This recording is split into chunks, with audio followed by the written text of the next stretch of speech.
Donc c'est fait, la Crimée est désormais en Russie. L'Union européenne pourra toujours tempêter, quoique pas trop, cas oblige.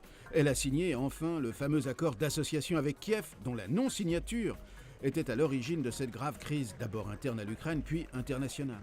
Les États-Unis pourront toujours allonger la liste des personnalités et des banques russes punies, mais le fait, comme on dit en diplomatie, est accompli.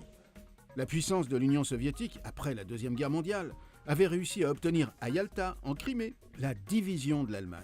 La puissance retrouvée de la Russie obtient aujourd'hui la division de l'Ukraine. En somme, vue de haut, la frontière du glacis a un peu reculé vers l'Est.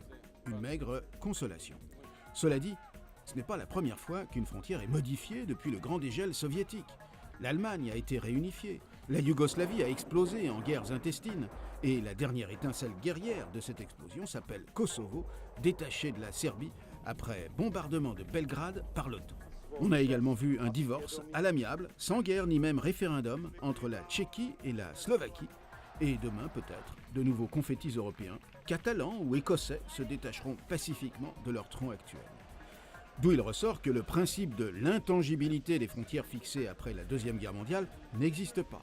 On le confond avec celui de l'inviolabilité des frontières, l'interdiction de les modifier par la force, interdiction qui devait servir de garde-fou à ce monde désormais vraiment multipolaire. La Crimée a été à la fois violée et consentante. Résultat, sauf dérapage guerrier, un nouveau Yalta finira, après les protestations d'usage, par entériner dans le droit ce fait accompli.